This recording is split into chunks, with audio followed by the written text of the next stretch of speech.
नमस्कार. आज दिनांक 12 एप्रिल. जगाच्या आणि भारताच्या पटलावर या दिवशी अनेक घडामोडी घडल्या आहेत आणि त्यांची नोंद इतिहासात घेतली गेली आहे.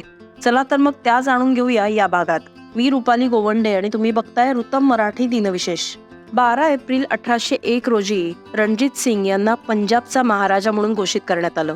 महाराजा रणजित सिंग यांनीच शीख साम्राज्याची स्थापना केली होती. त्यांना गौरवानं शेरे पंजाब असंही म्हटलं जातं. महाराजा रणजित सिंग यांनी वयाच्या अवघ्या 10व्या वर्षी पहिलं युद्ध केलं आणि वयाच्या 12व्या वर्षी सिंहासन ग्रहण केलं. त्यानंतर लाहोर जिंकून त्यांनी त्याला आपली राजधानी बनवलं. तसंच अफगाणांकडूनही काश्मीर जिंकलं. महाराजा रणजित सिंग यांच्या काळात शीख साम्राज्याचा विस्तार अफगाणिस्तानपर्यंत गेला होता. पंजाबचं एकीकरण आणि अफगाण स्वाऱ्यांना पायबंद या दोन महत्वाच्या कामगिरींचं श्रेयही त्यांना जातं. महाराजा रणजित सिंग यांचा मृत्यू 27 जून 1839 रोजी झाला. त्यांच्या मृत्यूनंतर त्यांना 180 तोफांची सलामी देण्यात आली.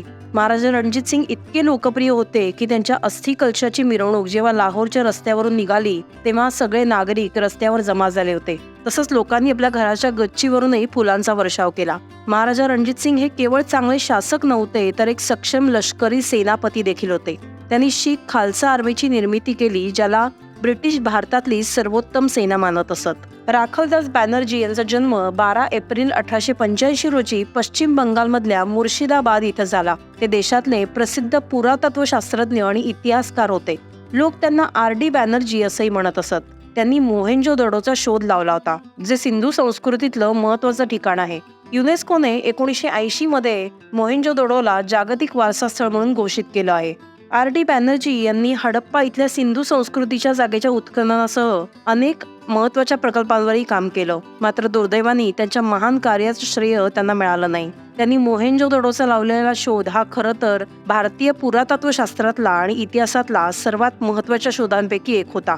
12 एप्रिल 1978 रोजी भारतातली पहिली डबल डेकर ट्रेन मुंबईतल्या व्हिक्टोरिया टर्मिनल ते पुणे या पहिल्या प्रवासाला निघाली. त्यावेळेस ही ट्रेन जनता एक्सप्रेस म्हणून ओळखली जात होती. नंतर या ट्रेनचं नाव बदलून सिंहगड एक्सप्रेस करण्यात आलं आणि आता ती डबल डेकरही राहिलेली नाही. ही ट्रेन आता भारतीय रेल्वेद्वारे चालवली जाते आणि मध्य रेल्वे क्षेत्रांतर्गत येते.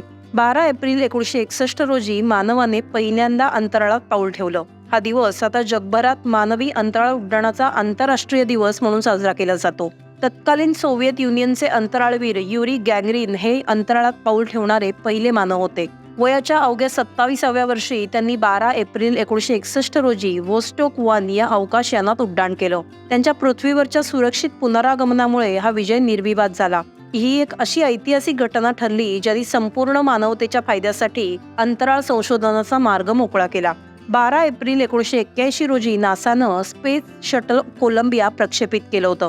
नासाच्या स्पेस शटल कार्यक्रमाचं हे पहिलं कक्षीय अंतराळ उड्डाण होतं. कोलंबियामध्ये मिशन कमांडर जॉन W आणि अंतराळवीर जॉन यंग तसंच रॉबर्ट क्रिपेन या तिघांचा क्रू होता.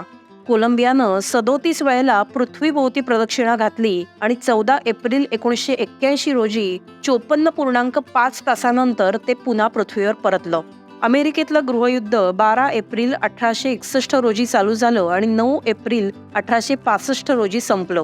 4 वर्ष चाललेल्या या गृहयुद्धात अमेरिकेला प्रचंड जीवितहानी सहन करावी लागली. दक्षिणेकडच्या 11 राज्यांनी जेफरसन डेव्हिस यांच्या नेतृत्वाखाली अमेरिकेपासून वेगळं संघराज्य स्थापन करण्याच्या घोषणेने हा स्वातंत्र्याचा लढा चालू केला होता. खरं तर उत्तरेकडील औद्योगिक राज्यांच्या तुलनेत दक्षिणेकडची राज्य बरीच मागासलेली होती आणि बऱ्याच काळापासून गुलामगिरी नष्ट करण्याची मागणी करत होती. मात्र 4 वर्षाच्या भयंकर युद्धानंतर ही लढाई संपली. त्या दरम्यान संपूर्ण देशात गुलामगिरी बेकायदेशीर असल्याचं जाहीर करण्यात आलं.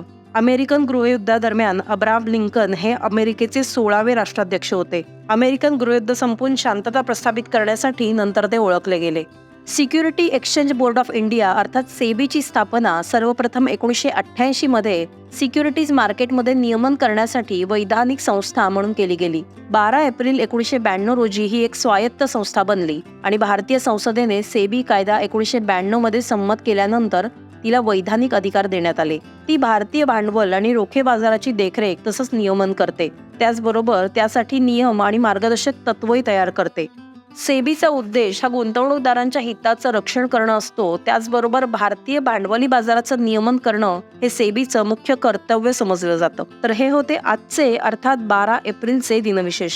तुम्हाला ही दिनविशेष मालिका कशी वाटते हे नक्की या व्हिडिओ खाली प्रतिक्रियांमधून आम्हाला कळवा आणि आमच्या वृत्तम मराठीच्या YouTube चॅनलला लाईक करा आणि सबस्क्राईब करा.